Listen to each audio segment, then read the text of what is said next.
Hello my minions, and welcome to the lair. In this series, I roll 2 random monsters from Dungeons & Dragons and smash them together until something cool happens. The 5e 2024 stat block and art are available for free in the description. The first roll is 631, which is the Fire Giant Dreadnought. I honestly don't know what that is, but if it's as cool as it sounds, then this might be interesting. The second roll is 256, the Gibbering Mouther. This is one of my favorite monsters and one I will be getting a lot of use out of in my current campaign and in campaigns to come. I'm going to have to think about how a mound of writhing flesh and mouths and eyes is going to fit into what I assume is an armored fire giant, but let's look into that. Being the third in the ordning, fire giants are massive and powerful creatures who reside in the deepest and hottest environments. Fire giants fill the niche of deep-dwelling, forging, hot-headed, stubborn class of species in most Dungeons & Dragons worlds. For humanoid races, this niche is filled by dwarves or Duergar, who both deserve their own video. Fire giants love the forge and war with small beings like dwarves or dark elves, or even other giants lower than them in the ordning. You might be asking, what is this weird made-up word he keeps mentioning, and what does it have to do with giants? To which I say, calm down, this is just a YouTube video and I am getting there. The ordning is a caste system created by gods to give giants a rigid and I guess racial structure to society, which when you dissect is pretty messed up. The ordning is just like a pecking order for giants, dictating that each giant has a ranking like a messed up god-based tier list. At the top of the ordning is storm giants, followed by cloud giants, and then the one that is important for this episode, fire giants. Fire giant dreadnoughts specifically are warriors who wield 2 shields with empty slots for hot coals to be poured inside of at the first sign of danger. The dreadnought uses the shields constantly as tools and extensions of themselves. Although they are powerful on the battlefield, their presence is equally powerful by reputation alone. It is worth mentioning that laborers who aren't the most sound of mind are usually forced to work the forges or mines for the good of their fortress states. For some of these unlucky fire giants, the path of the dreadnought is a way to move up in society, as long as they're strong enough and skilled enough at proving themselves in battle. Gibbering Mouthers, on the other hand, are much simpler and infinitely more complex in a strange way. This creature is created by evil magics, as are many other random monsters in Dungeons & Dragons. They are forms made up of eyes, mouths, and liquefied viscera of their former selves. They are creatures of insanity and torment, getting their name from the inane gibbering it spews at all times. Its mass is propelled through its mouths and oozes, pulling itself tremendously slowly, whilst spitting and gnashing, causing creatures who hear it or see it to briefly lose their mind and control of their body. It also has a quirk, likely a trait inherited by the evil magics which created them. The Gibbering Mouther liquefies solid surfaces like stone, making it into a thick slurry of strange rock and goo, which seems to solidify as if nothing happened once the Gibbering Mouther leaves. This alien mindless creation and the Dreadnought share a commonality: its slow mind and powerful abilities, which isn't a ton to go off of, but it is a good start. Also, I'm noticing a trend in my rolls so far, which is terrible horrors beyond my comprehension.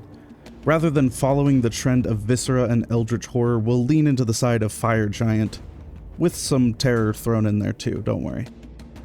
A bit of an odd one, but I was actually very inspired by the pangolin. It's a small nocturnal mammal covered in scales, its little armored body reminding me of the iron plating covering the fire giant. And when I see it stand up on its hind legs, it's got such a cute little form and a great silhouette. So let's see if we can make it scary. Before we learn about this new creature, if you made it this far and you want to see more, like the video and comment. I'm just starting out and any interaction helps way more than you could know. Anyway, let's get into it. Being a fire giant dreadnought isn't glamorous, though they'd never tell you that. Fire giant dreadnoughts have a particular pride in their prowess at war, likely due to their limited capacity to function in the higher castes of fire giant society. Warriors and forges to their core, they revel in their flames and blazing wrought iron so much that in fact they can get lost in it. Very occasionally, a fire giant dreadnought who engages in battle after battle for too long draws the power from a being beyond this world. Whoever or whatever causes it, few fire giants have known the agony and ecstasy of battle transforming them into something greater. Their bodies are irrevocably changed. They no longer can remove the armor or shields, becoming beasts of heated metal fueled from magma, which sears their bodies and transforms them. A fire giant crucible is a creature literally forged of war. Its mind is lost and it ceases to think of itself as an individual, instead considering itself a weapon of destruction and bloodlust who can only be directed and ordered by the promise of bloodshed and battle, as well as the flesh of enemies they fell, which they consume to keep their molten cores superheated. Their sheer presence chars the ground around them and ignites nearby wood, coal, or flesh. The fire giant dreadnought's signature shields are now forelimbs, used for this creature to crawl as it can no longer keep itself upright.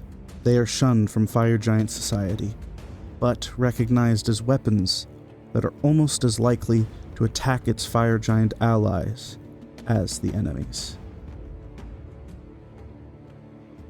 What might the lead up to an encounter with a fire giant crucible look like? Here we follow a brief story of a spelunking crew finding the fire that dwells beneath.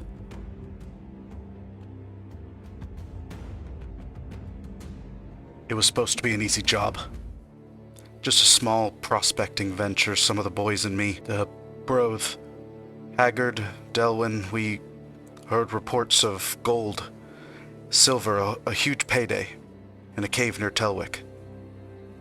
We headed to the hill near there and delved, a few days of it if I remember rightly. We didn't know what we were getting ourselves into. Delwyn was mapping out the cavern.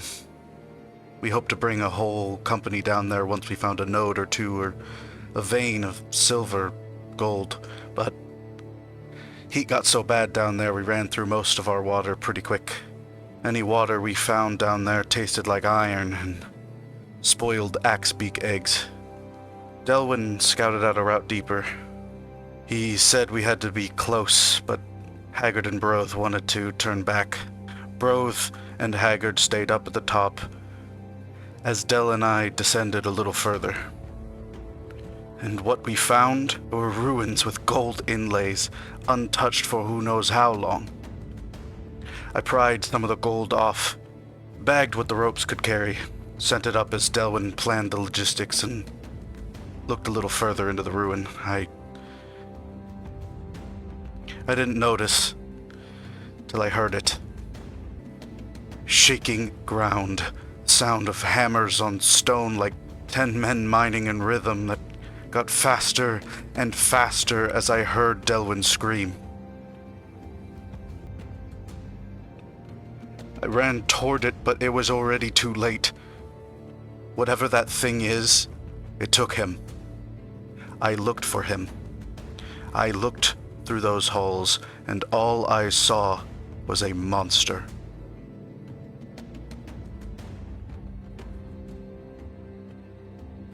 The idea of fire giant dreadnoughts cranked up to 11, with insane eldritch maladies causing them to become berserkers of otherworldly fire, is so cool. Imagine them as a guardian in the Underdark of some ancient forge like the Animantine Foundry in Baldur's Gate 3, or they could be a plot hook, a whole adventure around discovering that this creature has been destroying villages and burning forests. The party could be working with a group of fire giants to help keep control of the crucible and keep it from hurting anyone else. Maybe the party finds out that the fire giants want to use it as a weapon and have to break it out of captivity. As always, I really appreciate the support. If you have any ideas for this combination of monsters or plot hooks or anything else, let me know in the comments. Sorry for the gap in videos, life happens, school, work, family, the whole shebang. If you want more like this, check out the last video where I made the Astral Bat and the Umbral Astrologer, eldritch beings formed from the stars by great old ones. Until next time, may your forges burn bright and your enemies burn brighter.